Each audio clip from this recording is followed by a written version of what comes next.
بسم الله الرحمن الرحيم.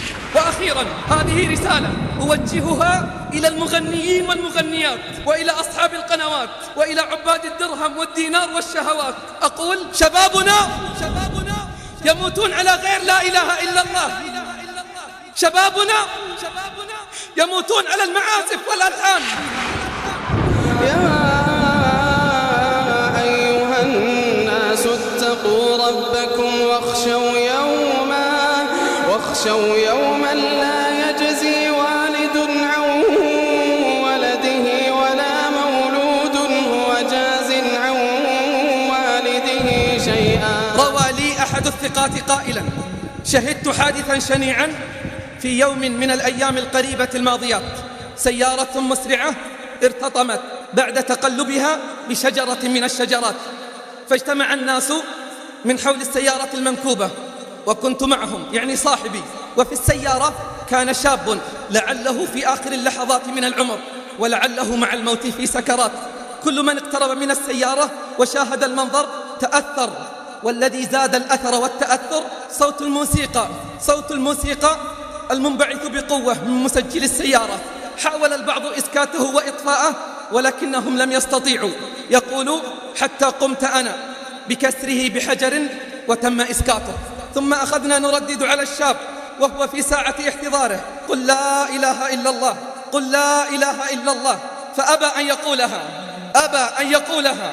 حاولنا معه مرات ومرات ولكنه لم يستجب لنا، حتى فاضت روحه وتوقف قلبه وسكتت أنفاسه. وفي تلك اللحظة الحرجة، ساعة خروج الروح، في تلك اللحظة الحرجة انطلق صوت نفس الأغنية التي كانت في مسجل السيارة من جواله الذي كان في جيبه.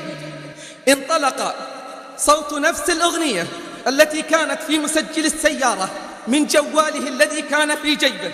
فأخذ الناس حول السيارة يبكون ويرددون: إنا لله وإنا إليه راجعون. خانتهم الأغاني، غرتهم الأماني،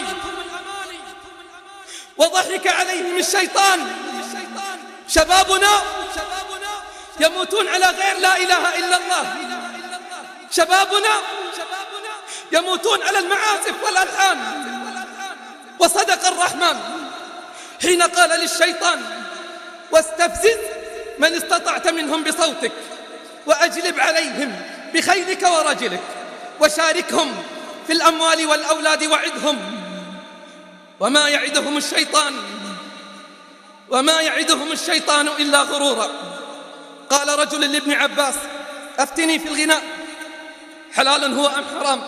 فقال ابن عباس: لا أقول حلالا إلا ما أحل الله، ولا أقول حراما إلا ما حرم الله، لكن قل لي، يقول ابن عباس للرجل: لكن قل لي، إذا اجتمع الحق والباطل يوم القيامة فأين يكون الغناء؟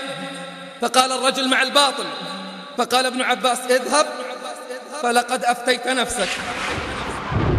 يا أيها الناس اتقوا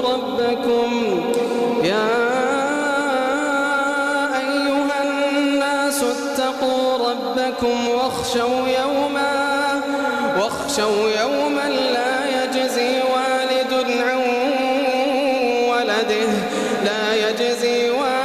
عن ولده ولا مولود هو جاز عن والده شيئا.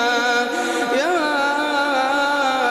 أيها الناس اتقوا ربكم واخشوا يوما لا يجزي والد عن ولده ولا مولود هو جاز عن والده شيئا. إن وعد الله حق فلا تغرنكم الحياة. إن وعد الله حق فلا تغرنكم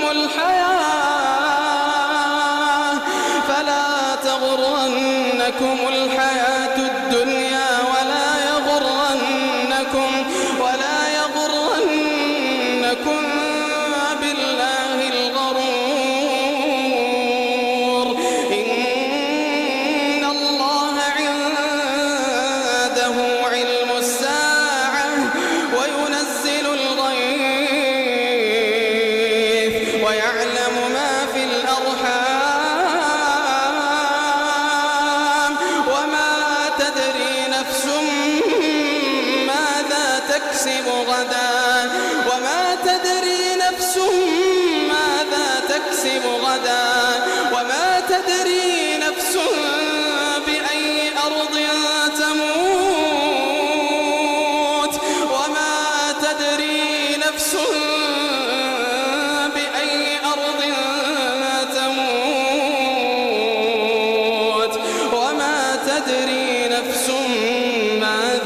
تكسب غدا وما تدري نفس بأي أرض تموت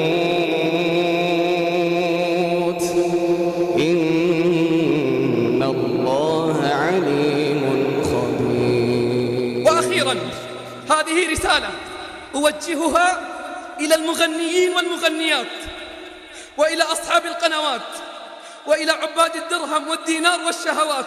أقول أنتم من أسباب ضعف الأمة وضياعها، وما ضاعت البطولات والانتصارات إلا بسببكم. ووالله ما زنى زاني وشرب الخمر سكران وما رقص راقص ولا ضل شاب ولا فتاة إلا ولكم من ذلك وزر وعذاب، ولتحملن أثقالا مع أثقالكم. فماذا ستقولون في يوم الحساب؟ ستقولون إنا أطعنا سادتنا وكبراءنا فأضلونا السبيل. ألا ما أقبحه من عذر وما أقبحه من جواب. ألا فتوبوا قبل أن يحل بكم ما حل بشهيد فنكم ويغلق الباب. يا أيها الله على أعلى وجل، اتق الله الذي عز وجل. وتقبلوا تحيات إخوانكم فريق جوال الخير. ولمزيد من التواصل يمكنكم زيارة موقعنا على الشبكة العنكبوتية. والسلام عليكم ورحمة الله وبركاته.